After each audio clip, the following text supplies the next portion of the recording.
네, 이탈남의 인기 코너죠. 이 김종대의 돈, 권력, 군사 시간입니다. 자, 김종대 편장 모셨습니다. 어서 오십시오. 안녕하십니까. 네, 오늘은 인기 코너라고 해드렸어요. 흡족하십니까? 좀 만족합니다. 아, 예. 네. 야, 엎드려 절박는 걸 좋아하시네. 요즘은 뭐 나도 자뻑이 늘어가지고 다 이 팟캐스트 때문이에요. 네. 아, 근데 왜 그걸 또 팟캐스트 탓으로 그래요 지금? 네, 공영 방송에선 못해 이러네. 그건 그렇지. 예, 지상파 종편 못해. 그래서 아예 안 나가고 여기만 나와요 제가. 예. 자뻑하기 위해서. 예. 자, 오늘 어떤 얘기를 시작해 볼까요? 뭐 이 얘기 안 하고 넘어가면은 저기 뭡니까 집에 가서 잠이 안 오죠. 사이버 사령부 얘기. 사이버 사령부 얘기죠. 예. 오늘 혼 좀 내려고 나왔습니다 제가. 작심하고 나오셨어요? 예. 네. 자, 아무튼 사이버 사령부의 요원들도 댓글 공작을 벌였다. 네. 이게 있을 수 있는 일입니까? 그거 참 뭐 요즘은 이제 이런 일이 아무렇지도 않게 느껴질 정도로 우리 사회가 망가졌어요. 예. 예. 이게 뭐냐 하면은 일종의 제가 이 심리전을 했다는 건데 이자들이 제가 그 양상을 가만히 보면은 이게 이제 심리전에 나오는 회색 선전에 해당된다고. 오. 예, 선전에는 백색 선전, 네. 회색 선전, 네. 흑색 선전이 있어요. 흑색 선전은 참 많이 들어봤는데. 네, 흑색 선전은 그냥 막 쌩까는 거야. 이거는 뭐냐 하면은 그냥 치고받고 완전히 공영방송에 그런 표현 쓰지 마요. 예, 자기 존재를 완전히 숨기고 예. 의도적인 공포 조장, 허위 조작, 기만, 온갖 지저분한 걸 다 하는 거. 회색 선전은 뭐예요? 그거는 백색 선전하고 중간쯤 되는 건데. 네. 이거는 국가기관이 어떤 고의적으로 정보를 유포하되 어떤 선전을 하되 자기 존재를 속이고 자기 존재를 드러내지 않고 하는 거를 회색 선전. 자기 존재를 대놓고 드러내고 하는 거 있어요. 예. 뭐 예를 들면은 탈북자 단체가 대북 전단을 살포했다. 예. 또 이제 전방에서 이제 확성기를 통해 가지고 예. 우리 국군의 어떤 존재를 알리면서 북한의 인민들한테 네. 확성기 방송을 했다. 요런 건 백색 선전. 그럼 회색 선전은 언론에 빗대서 얘기를 하면 익명의 그늘에 숨어서 언론 플레이하는 것. 거기 아주 댓글이 아주 전형적인 사례가. 그게 이제 회색 선전에 해당이 된다. 그게 바로 회색 선전인데. 네. 예, 이번 사이버 사령부에 댓글 올리기 국정원도 마찬가지지만은 이거는 국가기관이 자기 존재를 숨기고 한 거. 네. 예, 그런 면에서 이제 백색 선전하고는 다른. 예. 그런 면에서는 회색 선전이다. 예. 이런 범주로 유형화가 됩니다. 네. 아무튼 그런데 어제 이제 나온 이야기에 보면은 세 명인가요? 네. 이 사람들이 댓글 당 사실은 확인을 했고. 예. 자, 이제 근데 문제는 논점이 아마 그렇게 끌고 갈 것 같은데, 자, 조직적 차원이었느냐, 개인적 차원이었느냐. 네. 이렇게 가지 않겠습니까? 그렇죠. 예. 네. 그러니까 국방부가 이제 꼬리 자르기가 시작됐어요. 예. 올린 거 맞다. 예. 맞는데 쥐들이 개인적으로 한 건데 예. 이건 군인 복무규율하고 SNS 준칙이 있습니다. 예. 요거 위반 정도로 본다. 그러니까 군인 복무규율은 대충 짐작이 가고, 네. 뭐 정치 중립이니 뭐니. 예. 그러니까 근데 SNS 준칙이요? 그게 뭐냐면은 예. 군의 보안 사고가 하도 많이 터져가지고 네. 원래 군에서는 스마트폰 같은 걸 못 쓰게 돼 있다고. 네. 그리고 이제 해킹이 자꾸 들어오기 때문에 예. 이런 어떤 개인적인 활동을 영내에서 못 하게 돼 있어요. 예. 그런데 이번에 일과 시간에 올렸다는 거 아니에요, 그죠? 예. 그것도 지금 저희가 보기에는 업무용 컴퓨터를 압수했다는 걸 보니까 예. 그런 어떤 일반적인 어떤 외부와 연결되는 점에서 사이버 상에서 그렇게 놀면 안 된다. 이런 걸 정한 거죠. 그런 거 위반이라는 건데 예. 그건 일종의 어떤 정식으로 수사해서 처벌감이 안 되는 내규상으로 징계 사항에 해당되는. 그러니까 내부 규정으로 예. 이런 정도 위반이라고 보는 것 같아요. 그래서 이제 개인적 차원으로 몰고 갈 가능성을 배제할 수가 없는 거죠. 그렇게 벌써 가고 있어요. 그렇죠. 예. 그러니까 고양이한테 생선 맡겼어요. 예. 자, 그러면 여기서 턴을 해서 그럼 우리는 한번 그럼 이게 이 조직적 차원에서의 댓글 공작이었을 가능성을 한번 열어놓고 네. 자, 한번 좀 짚어봤으면 좋겠는데 일단 궁금한 게 네. 사이버 사령부는 뭐 하는 데입니까?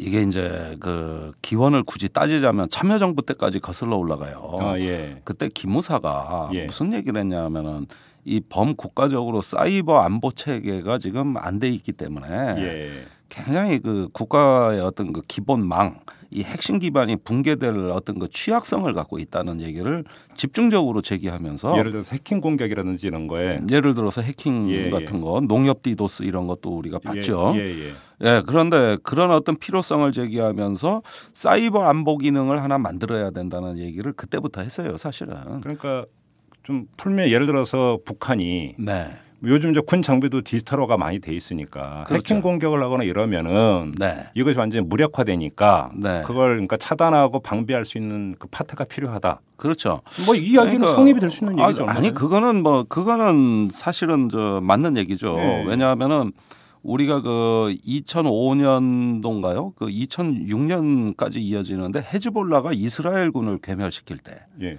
해킹 기술 하나만 가지고 그랬나요? 예, 완전히 괴멸시켰습니다. 예. 그래서 이스라엘의 공군기들을 마비시키고 완전히 거꾸로 반격을 해서 무인 항공기로 텔아비브 상공에서 볼트 너트를 잔뜩 싣고가 터뜨려 버렸다고. 예. 그다음에 100만 명이 모여서 승전 축하 퍼레이드를 했어요. 헤즈볼라가. 예. 이게 레바논 사태입니다. 예. 그래서 결국은 중동 역사상 이스라엘이 최초의 패전을 기록하게 됩니다. 그래서 이듬해 지상군을 투입한 거예요. 이때 또 해킹을 했는데 네. 완전히 이스라엘군의 어떤 그 기동 이동 작전 상황을 다 파악했어요. 네. 그런데 그 어느 서버를 이용했냐면 미국 텍사스, 캘리포니아, 시애틀 등지의 그 주요 기업체의 서버를 이용해서 해킹을 해서 또 이렇게 돌아가서 예. 이것 때문에 그 전쟁 양상이 하루아침에 바뀌었어요. 네. 이제 이런 걸 보고 그 전 세계가 경악을 했는데 그 이후에 이 사이버 안보 얘기가 나오기 시작을 했는데 이거를 당시에 국군 기무사령부가 자기네 조직을 늘리는 방편으로 활용하려고 했습니다. 이제 기무사 아래 편제하려고 했던 거군요. 그렇죠. 예. 예. 그래서 예산과 조직을 늘릴 저로의 어떤 그 기회를 포착한 거예요. 예. 그게 누구냐 하면 지금 새누리당 국회의원하는 송영근 의원입니다. 예. 당시에 기무사령관했죠. 그런데 이제 MB 정부 들어와 가지고 이걸 기무사에다가 만들려고 하니까 그러지 않아도 권력을 많이 갖고 비대화된 기무사령부가 이제 또 이것까지 가져가면은 이건 뭐 이제 너무 무소불위의 기관이 된다는 비판 여론이 있었어요. 네. 그래서 기무사에 설치하기로 한 사이버 사령부를 거기 못하고 예. 2010년에 국방부 정보본부 산하에 예. 이렇게 조직을 창설하게 됩니다. 그런데 2010년에 이걸 창설하면서 정보본부 산하에 창설했다 그러지만 사실은 국방부 장관 직속 부대로 만들었어요. 예. 그래서 어떤 장관이 직접 지휘하는 아주 그 핵심 부대가 된 거죠. 네. 예, 이렇게 해서 운영이 되던 터에 우리는 사이버 안보만 하는 줄 알았는데 예. 이번에 밝혀진 거는 그 사이버 사령부의 503단이라고 예. 530단이라고 예. 이게 심리전단을 만들었다는 거예요. 얘들이 국정원에 뭐 있는데 뭘 또 만드셔? 아이 명칭도 똑같고 예. 그 심리전 하면은 그 사이버 사령관이 아예 국정원 이영종 그때 3차장 네네. 예 거기서 이제 심리전단을 운영했는데 거기하고 다 개인적으로 인적인 근무 인연이 아주 다 얽혀진 아주 그 절친한 사이라고. 아 그래요? 예. 예. 그래가지고 거의 국정원 심리전단이 창설될 때하고 거의 같은 시기에 창설이 됐고 같은 어떤 운영의 어떤 그 스타일, 어떤 그 내부 어떤 운영 원리가 똑같아요 두 조직에. 지금도 사이버 사령부는 교리도 없어요. 그래요? 예, 엉망진창이에요 사실은 그 조직. 뭐 존재가 드러나면 뭐 국가 안보에 어쩐다고 비공개 국정감사했잖아요, 그죠? 지난주에. 네. 그러면서 국회의원 질의에 대해서 일체 답변을 안 하고 그냥 넘어갔는데 사실 그러니까 뭐 대단한 게 있는 것처럼 많이들 아실 거예요. 예. 아무것도 없어요. 교리도 없고 뭘 하는 데인지 자기들도 몰라. 그런데 한 거라고는 이거라고 심리전. 예. 예. 그 이제 대선 때 아니 그래도 그 애당초 이제 그게 설립될 때 취지에서 방화벽은 구축을 했겠지. 방화벽 자꾸 얘기하는데 예. 그 국방부는 인트라넷을 따로 운영해가지고 물리적으로 외부와 분리시켰다고. 원래 국가기관은 다 보통 그렇게 하잖아요. 네. 예. 근데 군은 아예 원천적인 차단을 했어요. 네. 그래서 제가 국방부 근무할 때 보면은 컴퓨터가 2대 놓여 있어요. 예. 하나는 일반 네트워킹이 되는 거. 네. 또 하나는 군 내부만 되는 거. 네. 이래서 컴퓨터를 2대 보급해 준다니까. 예. 그래서 물리적인 차단을 하는 겁니다. 이게 마음을. 예. 물론 이것도 뚫을 수 있다고 얘기하는 사람들이 있기는 있어요. 예. 어딘가에 접점이 있으니까. 그런데 이 사이버 안보라는 것이 우리는 일찍부터 대비를 해온 나라예요. 그렇습니다. 네, 특히 군은. 네. 네, 그래서 무슨 군이 여태까지 뭐 북한 해킹으로 뭐 군사 작전에 기밀이 샜다거나 예. 뭐 기동 양상이 북에 노출이 돼 작전이 실패했다거나 이런 얘기는 못 들어봤거든. 아니 그 얘기대로라면 애당초 사이버 사령부를 만들 이유도 없었던 거잖아요. 그러면. 그러니까 무슨 국가 차원으로 얘기하면서 이걸 만들었다는 겁니다. 아니, 국가 차원은 국정원이 하면 되는 거고. 국정원이 있는데 그러니까. 똑같은 걸 왜 만들어? 예. 네. 그러니까 이게 전부 인력 예산 늘리기에 악용이 됐어요. 예. 이러면서 이제 그 만들어졌는데 그 지금에 와서 이렇게 보면 말이죠. 이런 것들이 비슷비슷한 시기에 다 만들어진 게 제가 보기엔 그래요. 저기 2010년에 그 지방선거에서 예. 서울시장 선거에서 박원순 시장이 이제 이긴다고. 그건 2011년 보궐선거. 보궐선거인가? 예. 아닌데 2010년 천안함 직후에 6.2 지방선거. 그때는 박원순 시장이 등장하기 전이죠. 그런가? 예. 그때 하여간 민주당이 오세훈 이겼어요. 씨가 재선됐고. 재선됐고. 예. 이거 정치평론가 앞에서 이거 주름 못 잡겠네. 예. 아무튼 그 중요한 게 아니고요. 지방선거에서 민주당이 이겼다고. 그렇죠. 예. 이때부터 심리전 활동이 아주 활성화됐다고 보면 돼요. 그렇습니까? 그래서 이듬해 박원순 시장이 이겼을 때는 이미 보수가 대오각성했습니다. 예, 이런 걸 연이어 보면서 그때 그런 얘기가 많이 있었죠. 예를 들어서 이제 그때는 트위터 선거다라는 얘기가 많이 있었잖아요. 네. 2011년 그러니까 그 서울시장 보궐선거 같은 경우는 그렇죠. 그래서 그 후에 보수 쪽에서 트윗에 어마어마하게 유입이 됐고 네. 그 전까지만 해도 이른바 진보판이었는데 거의 네. 균형을 잃었다.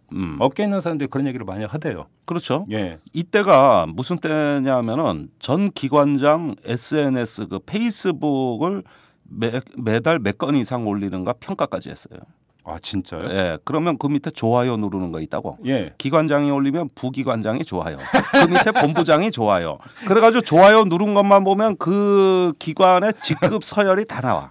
그러면 기관장이 좋아요가 제일 많고 그 부기관장이 그 다음에 서열 순으로 가는 겁니다. 서열 순으로. 그러다가 이제 나중에 국실장들까지 평가를 하겠다 그랬어요. 예. 이래가지고 정부에서 공무원들 대상으로 대대적인 SNS 교육이 들어가고. 그래요? 예, 문화체육관광부에서는 이걸 상시 분석하는 팀이 가동이 됐어요. 예, 국민 소통 뭐 이런 타이틀 달고 네. 인력을 증원하고. 예. 그 다음에 이 사람들이 전 공무원들 교육이 들어가고. 네. 그런데 제 1번으로 교육받은 데가 청와대 경호처인데 예. 아무리 교육시켜도 무슨 얘기인지 하나도 못 알아듣더래. 생전해봤어야지. 대충 그림이 그려져. 예. 이러면서 전 정부기관 또는 그 관변단체 또 여당 이런 데가 일제히 이 사이버상의 어떤 그 SNS에 완전히 이제 봉기를 했다고 해도 과언이 아니에요. 그럼 예를 들어서 김관진 장관 같은 경우도 트윗 계정이나 페이스북이 있습니까? 있었죠. 있었습니까? 그래서 보수 언론 사설에 김관진 장관의 지나친 SNS 사랑 이래가지고 비 꽈잖아. 왜냐하면 사병들이 그걸 보고 전방의 병사가 저 휴가 못 갔습니다. 이거 잘못된 거 아닙니까? 이런 거를 막 김관진 장관 페이스북에 올리고 이랬다. 맞아, 기억나요. 예. 그러면 장관이 그 짓 하고 싶어서 했겠어? 정권에서 시켰으니까 한 건데 그것도 모르고 언론에서는 그걸 탓하더라고. 근데 여기서 중요한 게 그걸 김관진 장관 본인이 올렸을까?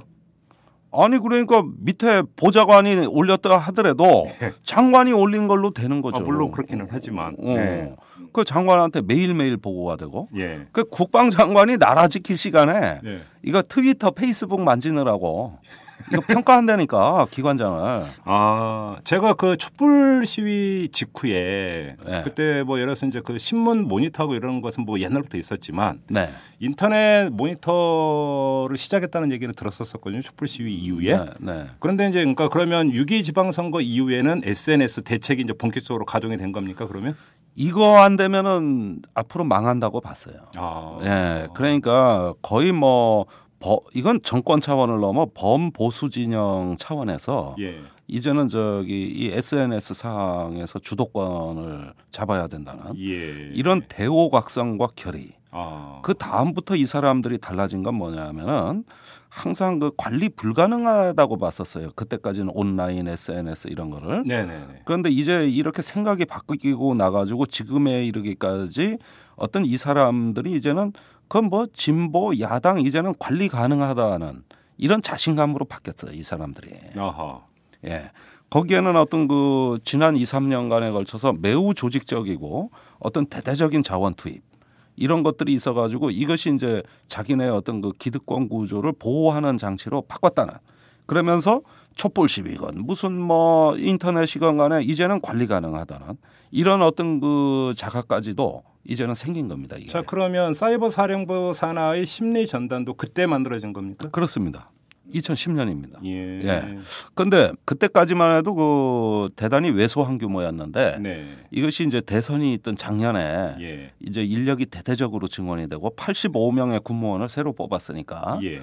이러면서 이제 그 8월, 9월 이렇게 넘어가면서 굉장히 그 활성화가 됐다는 거죠. 그건 이미 6월부터 징후가 나타났었어요. 네. 이때가 뭐냐면 여야 이제 그 대선 후보들의 윤곽이 잡혀질 때고 예. 또 후보 단일화 얘기가 서서히 나올 때고 그러면서 대선으로 가까워질수록 역시 대선의 뜨거운 주제 NLL, 네. 예, NLL 논쟁이라든가 어떤 뭐 이정희 대표와의 어떤 그 저 색깔 공세 거기에 따르는 어떤 그 야당의 또 그 저 야권 연합에 대한 공격. 이런 어떤 대선에 민감한 주제가 사회적으로 확산되는데 네. 예, 이 어떤 SNS가 본격 가동했다고 보는 것이 정설이겠습니다. 그래요. 네. 자, 그렇게 본다면 이건 개인적 차원이 아니라 조직적 차원이다라는 결론을 내려도 무방한 겁니까? 그러니까 어떤 보이지 않는 손이 예. 이렇게 보수를 한꺼번에 대호각성시켜서 예. 각 기관이 기계처럼 짜맞은 듯이 네. 손발이 착착 맞아서 이렇게 대선으로 일제히 그 달려가는 네. 이 양상이 과연 어떻게 벌어진 거냐 이게. 그렇죠. 우리는 지금 드러난 현상 결과를 보는 것이지 예. 그거를 추동한 어떤 그 원인 예. 내지는 그 기획은 우리가 아직 모르는 거예요. 예. 그러나 결과는 분명히 존재하는 거 아니겠습니까? 네. 그렇다면 이제 추정컨대 그 무언가 이런 결과가 나왔을 때는 그에 걸맞는 어떤 정권 차원의 또는 범보수 진영의 기획이 있었다고 믿어지는 거죠. 그렇습니까? 네. 그래서 심리 전단이 만들어진 것이고. 근데 이것이 이제 심리전이라고 하면은 예. 우리가 이제 제가 앞서 말씀드렸듯이 이것은 그 회색 선전에 해당된다. 예. 이렇게 이제 말씀을 드리는 겁니다만은 참으로 어이가 없는 겁니다. 이게 군의 심리전은 원래 이런 게 아니에요. 예. 원래 심리전은 첫째는 이제 적이 있단 말이죠. 그러면은 상대방을 존중해서 호감을 일단 불러일으키고 그 다음에 진실을 전달하면서 가랑비에 옷 젖듯이 예. 이렇게 팩트와 진실을 서서히 전달해 마지막에는 상대방 적이 자기 자존심이 상한 줄도 모르고 협조하게 만드는 거. 이게 부지불식간에 이루어지는 이게 원래 심리전이에요. 그러니까 국정원에서 이제 그 댓글 문제가 나왔을 때 대북 심리전이면 북한 상대로 해야지 왜 우리 국민 상대로 심리전하느냐 이 얘기가 많이 나왔는데 사이버 사령부라면 더더욱이 그래야 되는 거 아닙니까? 그러니까 일종의 이런 거죠. 이게 하나의 어떤 패턴이 있다면 이렇게 봐요. 국민들한테 의도적인 북한에 대한 공포 조장하기가 1번입니다. 네. 예, 공포 불안감 조성하기. 이게 1번이고 예. 두 번째는 그 북한과 왠지 야당이 닮았다. 네네. 이렇게 하는 어떤 이미지 일체화가 2단계예요. 네. 3단계는 이제 싸잡아서 온갖 욕이란 욕은 다 퍼붓기. 예. 예, 이건데 2단계, 이 3단계에 와서의 어떤 핵심은 얼마나 상대방을 창의적으로 모욕하느냐에 초점이 맞춰져 있습니다. 창의적인 모욕. 모욕을 창의적으로 우리가 보는 뭐 일베 현상이라든가 뭐 이런 여러 가지 막장 댓글들이 그래도 사회적으로 이것이 확산이 되는 이유는 창의적이기 때문이에요. 예. 기발한 용어, 예. 기발한 욕, 예. 표현 예. 이것이 갖고 있는 전파력이란 말입니다. 네네. 그러니까 상대방을 그냥 모욕해서는 안 되고 얼마나 창의적으로 예. 모욕을 하느냐. 두 번째는 얼마나 전파성을 갖느냐. 그렇죠. 그래서 이제 오늘의 유머 같이 이렇게 예. 저기 그 몰리는 공간에 그 전파력이 강한 공간에 가장 창의성 있는 모욕. 예. 그걸로 인해서 짧은 시간 안에 상대방의 어떤 가슴에 대못받기. 예. 한을 심어주기. 네.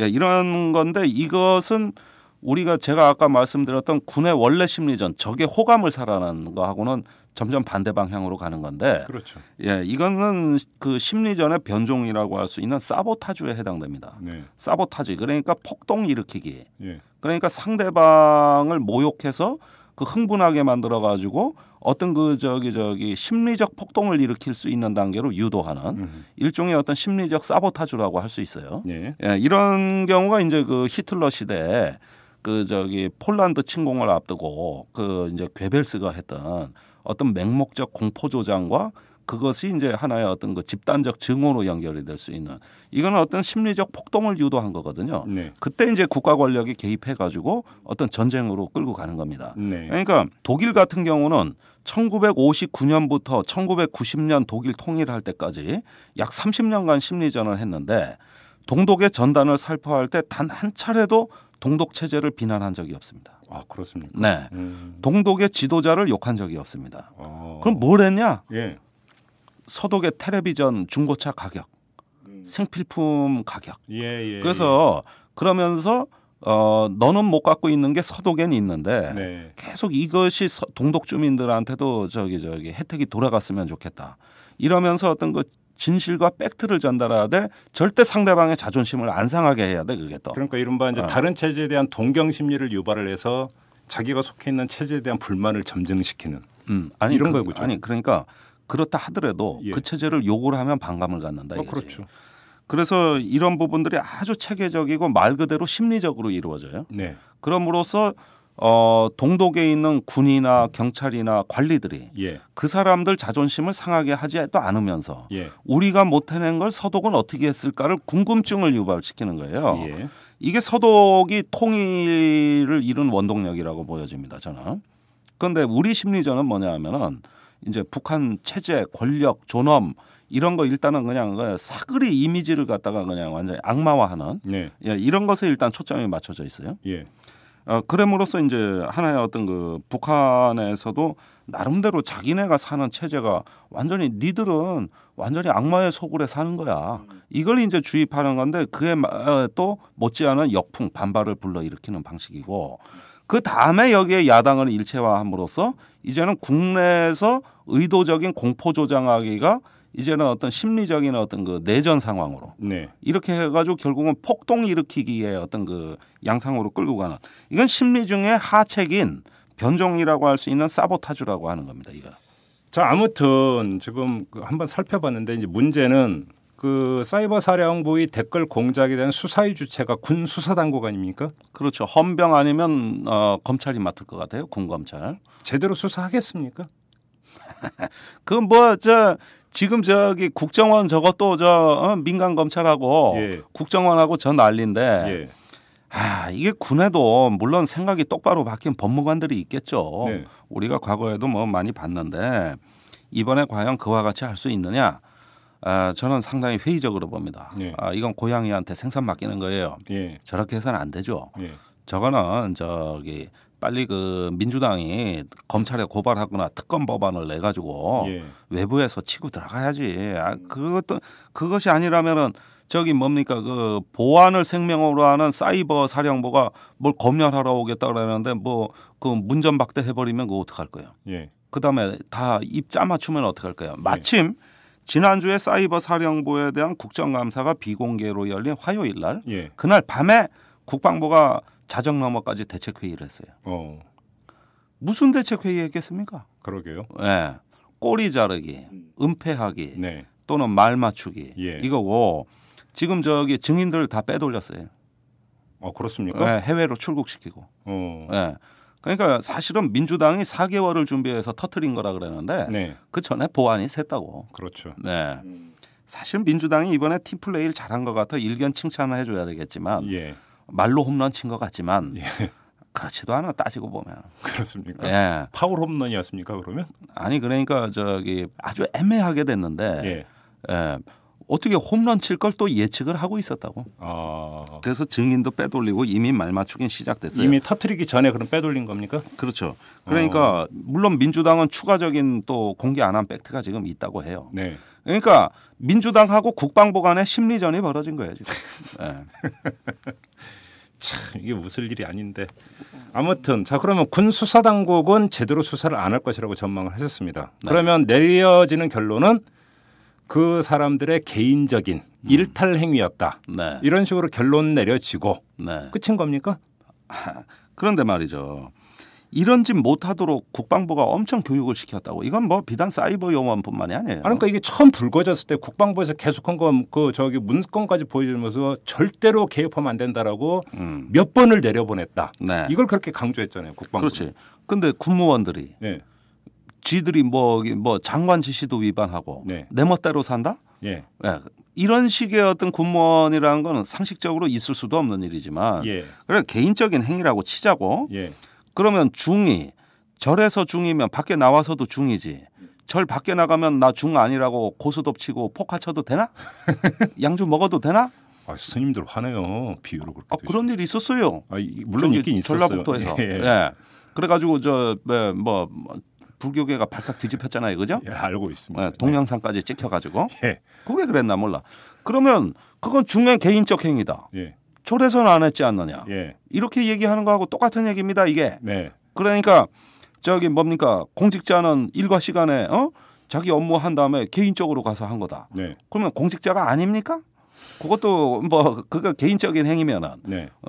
그러면 공무원 청사에서만 공무원입니까? 네. 중기 절에서만 공무원이요? 중요? 그러니까 내 얘기는 저기 뭡니까 이런 게 동시다발적으로 이루어져 놓고 예. 그걸 개인적이라고 해 놓으면은 그 사람들 되게 억울한 거예요. 그렇죠. 모든 걸 그 사람들한테 떠넘길 거 아니에요. 결국은. 그렇지. 예. 그러니까 되게 억울하지. 예. 자기 혼자서 저기 다 뒤집어 쓰고 패가망신하려는 거 아니야. 근데 지금 패턴이 똑같아요. 원세훈 전 국정원장 같은 경우도 계속 그러지 않습니까? 자기는 네. 직원들을 상대로 정치에 대선에 절대 개입하지 말라고 수도 없이 강조했다. 네. 위에 겨우 지금 국방부가 우리는 절대로 개입하지 말라고 문건까지 내려보냈다. 똑같잖아요 지금. 과거에 그 북풍 사건으로 서울지검에서 활복한 안기부장 권영애 씨라고 있어요. 알고 있습니다. 그분도 똑같이 얘기했어요. 자기가 아무리 청와대 지시를 받아도 국장들 다 모아놓고 안기부 회의를 했다. 니들 정치 개입하면 너도 죽고 나도 죽는다. 이렇게 한 내가 뭔 잘못이냐. 그런데 북풍 다 뽀록났잖아. 그죠? 그렇죠.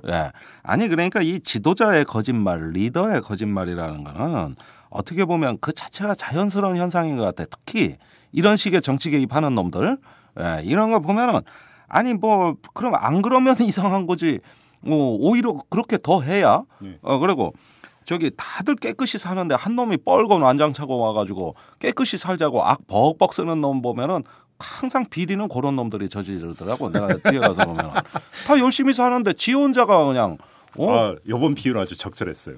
그렇습니까? 네네. 예, 그러니까 아니 대부분의 공무원들이나 군인들이 정치에 대해서 뭐 설령 뭐 관심이 좀 있다 하더라도 누가 감히 이런 식의 댓글을 퍼나르고 몇백 건 몇천 건을 하겠습니까? 누가 감히? 그러는데 내가 그렇게 하지 말라 그랬다고 뻘건 원정찬 리더가 소리 벅벅 지르면 그놈이 더 수상한 거죠. 그렇죠. 그러니까 지금 근데 이 그 군 사이버 사령부의 그 대선 개입 같은 경우는 상당히 심각한 게 우리 국민들은 군의 정치 개입에 대해서 상당히 안 좋은 기억을 갖고 있지 않습니까? 그렇죠. 근데 이것은 지금 그 본질의 어떤 그 나타나는 양태와 강도는 다르다 하더라도 이것이 지금 당연히 이제 군은 정책은 멀리 떨어져 있는 곳이라고 믿고 싶었던 그거에 대해서 철퇴를 가한 사건 아닙니까 지금 이거. 그러니까 이거를 조금 우리가 심리적인 통찰이 필요한데 자꾸 심리전 얘기가 나와서 그러는데 제가 일전에 나와서 군의 그 종복 교육 그 실태가 도를 넘어서고 있었다는 얘기를 여러 차례 드렸습니다. 그런데 이런 어떤 와중에서 이것이 이제 정치 개입으로 나가는 단계에 어떤 그 이 사람들의 사고 방식이 있어요. 그건 뭐냐면은 대중은 우매하기 때문에 적의 위협을 우리가 객관적으로 설명해줘서는 잘 이해하지 못한다. 솔직하게 설명해줘도 이해하지 못한다. 무언가 대중에 대한 자극이 필요하다. 그러면 북한하고 야당은 동일한 세력이다. 이걸 싸잡아서 인식시켜주는 가장 어떤 효과적인 어떤 자극이 필요하다고 항상 믿는 겁니다. 그것이 이제 정치적인 개입의 유혹에 빠지는 첫 번째 이유가 돼요. 그런데 이것을 은근히 바라는 정치 권력이 있을 때 또 충성의 표시로 우리도 이렇게 열심히 하고 있습니다. 이런 어떤 그 충성 경쟁이 기간 간에 벌어질 때 이럴 때 정치 개입은 이제 활성화됩니다. 그런데 바로 그거예요. 항상 올바른 외교 안보 정책을 결정하는데 우매한 대중은 장애물이 된다고 보는 겁니다. 이 사고에서 모든 행위가 시작돼요. 그것이 의도적 공포 조장, 그다음에 이제 북한하고 야당 악마화하는 거, 그다음에 이제 이 민주주의라는 것 자체가 그 효율적인 외교안보에 방해가 된다고 실제로 이 사람들은 느끼고 있어요. 그렇죠. 예, 일사불란해야 되는데. 그렇죠. 예, 그러다 보면은 5.16 군사 쿠데타가 그래서 일어난 거 아닙니까? 그렇죠. 지네들 딴에는. 네. 그래서 그런 말이 있잖아요. 무솔리니가 집권하니까 기차가 제 시간에 오더라. 그러니까 무언가 사회가 기계처럼 착착 들어맞게 네. 질서가 유지돼야 된다고 믿는 그 강박관념이 네. 하나의 어떤 민주주의 자체를 거추장스럽게 생각합니다. 그렇죠. 그래서 민주주의와 질서는 대체제가 됩니다. 그렇죠. 민주주의를 좀 희생하면 질서가 유지된다. 그래서 정부민 상대로 교련 수업시키고 이런 거죠. 우매한 대중한테 적절한 자극이 필요하다. 네. 이건데 이것이 이제 나오는 그 마지막 형태가 국가에 이제 어떤 그 민주 헌정이라는 법이 있으니까 법 체제가 있고 정치 체제가 있으니까 변칙적인 방법밖에 의지할 데가 없다고. 그게 바로 회색 선전이라 요겁니다. 요게. 그러니까 그 변칙적인 방법인 게 우리는 음지에서 일하면서 양지를 지향하는. 한때 그런 용어를 아주 금과 옥조처럼 썼죠. 그렇죠. 저는 그게 이제 국정원만 그런 줄 알았더니 군 사이버 사령부도 그러더라. 그러니까 그 말을 약간 바꾸면 예. 우리는 나쁜 짓은 골라가면서 하지만 언젠가는 착한 사람이 될 걸 지향한다. 그렇죠. 자, 결론 삼아서 한번 제가 이런 질문을 드려보겠습니다. 자, 군 수사 당국이 어떤 수사 결론을 내놓을지. 네. 그래서 이어서 그것이 다시 또 민간 검찰로 가게 될지 어떨지는 일단은 물음표로 남겨놓읍시다. 네. 자, 100번 양보를 해서 네. 그 사람들이 개인적으로 일탈 행위를 한 거라고 칩시다. 네. 그럼에도 불구하고 이것은 있어서는 안 될 일이 벌어졌습니다. 네. 그러면 당시의 국방장관은 지금의 국방장관입니다. 그렇죠. 그렇죠. 네. 책임을 져야 되는 거 아닙니까? 책임이죠. 자기가 지휘하는 부대예요. 그러니까 간단히 얘기하면 자기는 정치 개입하지 마라, 대선 개입하지 말라고 했는데 그러니까 뒤에서 장관의 지시를 어기고 그렇게 했다면 이건 장관의 가장 기본적인 업무 장악력도 엉터리라는 얘기가 되는 거고. 엉터리라는 얘기도 되는 거고. 그렇죠. 거꾸로. 그러니까 누워서 침 뱉기예요, 결국은. 맞아요. 그리고 군의 정치 개입이라는 것은 이건 엄청나게 엄중한 사건인데 네. 거기에 대해서 경종을 울리기 위해서라도 그러니까 100번 양보해서 표현이지만 이건 정말 도의적인 책임이라도 져야 되는 거 아닙니까? 김관진 장관이. 그래서 일각에서는 지금 김관진 장관 짐 싸고 있다는 소리도 들려요. 사실은 그 또 정권이 바라는 바예요. 그 저번에도 그 얘기 하셨어요. 예. 김관진 장관 조만간 아웃될 것이다. 근데 예. 안 되더만. 이런 거 다 책임 물어가지고 예. 이제 김관진도 제거하고 정권으로서는 일석이조예요. 꼬리 자르기 할 수 있는 뭐 손해 보는 장사가 아니잖아요. 네. 그런데 지금 방금 아주 중요한 말씀을 해주셨는데. 제가 지난 이 국방을 하면서 한 25년 제가 국방했어요. 오래 했죠? 예. 예. 사반세기를 하셨는데 또 자폭 모드로 가려고 그러는 거죠. 그러니까 재미없는 것만 25년을 했다고. 예. 그런데 최근 한 10년 가까이 이렇게 오면서 제가 한 가지 군조직에 대해서 굉장히 슬픔을 느끼는 게 있습니다. 뭔데요? 무슨 사고가 터지고 무슨 어떤 재앙이 터졌을 때 전부 부하 책임으로 돌려왔어요. 지금까지 군의 주요 지휘관 3성, 4성 또는 장관들이. 그건 진짜 무인 정신에 이게 위배되는 거 아닙니까, 진짜? 전쟁에서 지는 군대의 아주 전형적인 모습이에요. 그렇죠. 예. 그러면서 놓고 기순 터지니까 정승조 합참의장 뭐라 그랬습니까? 밑에서 그렇게 보고해서 그렇게 알았다. 그다음에 남재준 국정원장 육군 총장 때 인사비리 수사 때 뭐라 그랬습니까? 인사부서에서 그렇게 보고해서 난 그렇게 승인만 했을 뿐이다. 네. 예. 이런 식의 어떤 지금의 주요 지휘자들의 행태를 보면은 네. 전부 부하한테 책임 미루기. 네. 자기는 몰랐다예요. 그렇죠. 예. 이런 지휘관들 믿고 전쟁을 했다가는 우리 애들 군대 보내면 네. 저런 지휘관 믿고 했다가는 네. 전쟁이 과연 어떻게 될까? 저는 이런 생각을 하는데 제가 요전에 쓴 책이 있거든. 서해 전쟁에 그런 내용 나와. 그러니까 미안해. 그런데 그 제2연평해전 때 분명히 배가 가가지고 북한 경비장에 가까이 가서 일격에 침몰을 했는데 네. 보낸 놈이 아무도 없어. 합참은 우리는 몰랐다고. 예. 그다음에 작전사는 합참 지시만 전달했다는 거고. 함장이 단독으로 했나 보지 뭐. 그러니까 그게 귀신에 홀려서 갔냐고. 그러니까요. 그렇게 하지 말라고 이함되는 지시했다는 거고. 예. 애들이 그러면 그 얘기가 다 맞다고 치고 그럼 함장에 책임 물었습니까? 안 물었어요. 표창장 줬어요. 그러니까 죽은 사람만 억울하게 만들어 놓고 다 남의 탓이에요. 그러니까 제가 이 군조직에서 지금 굉장히 슬픈 건 뭐냐면 우리나라 국방비 지금 40조 가까이 됩니다. 네. 이제 65만 대군에다가 세계 6위권의 군사력인데 그거 다 소용없어요.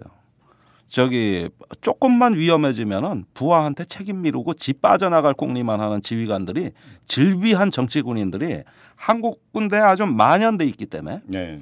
이런 군대에서 과연 저기 전투를 하면 이기겠냐? 네. 그러니까 원리는 수천 년 전이나 지금이나 똑같은 것 같아요. 초안지를 보거나 삼국지를 보거나 뭐를 보거나 결국은 군에 있어서 어떤 그 기강의 문제가 대단히 중요한 거 아닙니까? 그다음에 장수가 모범을 보이고 실패가 있다면 자기가 그냥 나의 목을 쳐라. 부하들은 건드리지 마라. 그렇지. 그죠? 이게 무인 정신 아닙니까? 그렇게 이게? 얘기하는 사람을 한 사람도 못 봤다. 저기 군에서 유행하는 용어로 장포대란 말이 있습니다. 저번에 했어요. 장군 포기한 대령인데 실제 요즘은 장관 포기한 대장이라는 거 아니야. 그게 장포대라는 거 아니야. 정치군인 이런 어떤 그 용어가 군 내에도 있어요. 이런 식으로 표현하나. 이건 뭡니까? 이 사이버 사령부 이행이란 말입니다. 지금 군이 가장 사보타주라는 비열하고 저급한 방식으로 정치 개입을 했고 그것이 막상 꼬리가 이제 발견이 되니까 그걸 자르면서 지휘관들 보신주의로 다 빠지고 있는 겁니다. 그 지휘관 지금 청와대가 있고요. 지금 사령관 뭐 심리전 뭐 해가지고 국정원이 이게 다 어떤 하나의 이너서클인데 이 사람들이 일제히 자기 어떤 그 보신주의로 빠지고 정치 권력 입장에서 꼬리를 잘라버리는 이 모양으로 가는 거예요. 이거는 회색 선전을 했다는 것보다 더 악의적인 지금 사후의 과정이 나오는 거죠. 저는 개인적으로 상당히 요건이 심각하다고 보는 게 그들이 그러니까 그 대선에 개입해서 뭐 댓글 공작을 했다라는 사실보다 더 근본적인 문제는 80년대까지 민주화 투쟁을 하면서 그렇게 외쳤던 것 중에 하나가 군은 정치 개입하지 마라. 왜 군은 국민의 생명과 안전을 지켜야 되는 존재지. 왜 일탈을 행위를 하느냐. 그건 아니었습니까? 그중에 하나가. 그리고 그렇다니까. 최소한 그거에 대해서 사회적 역사적 이제 합의가 이루어졌고 기반이 갖춰졌다고 저는 개인적으로 그렇게 생각을 했었어요. 그런데 사이버 사령부에서 그들이 대선에 개입하고 정치에 개입했다는 것은 몇십 년 전으로 돌려버리는. 그러니까 이거에 대해서 당연히 장관이 그거에 대해서 사태의 엄중함에 대해서 인정을 하고 책임지는 모습을 보여야 되는 거죠. 그래서 다시 그거를 다시는 이런 일이 없도록 하는 하나의 시그널을 만들어야 되는 거 아닙니까?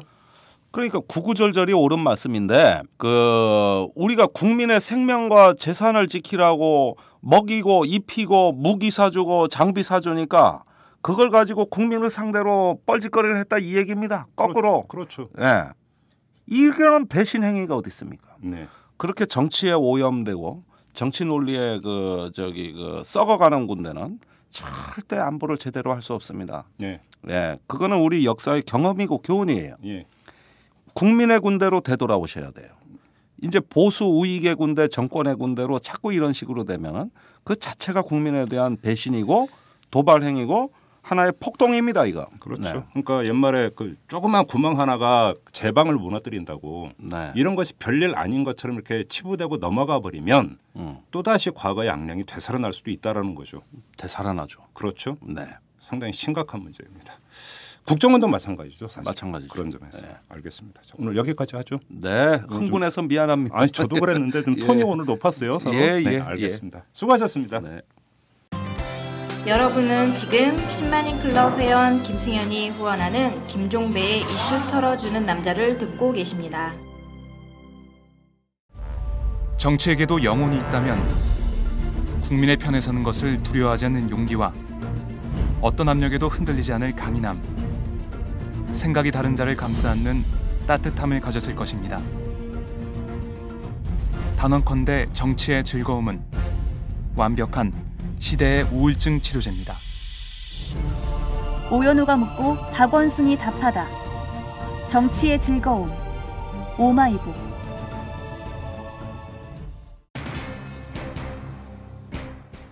오늘 방송 마무리해야 될 시간이죠. 자, 월요일입니다. 또 보람찬 한 주 시작해야 되겠죠. 자, 꿋꿋하게 버티는 한 주, 보람찬 한 주 되시기 바라면서 저는 물러가도록 하겠습니다. 여러분 고맙습니다.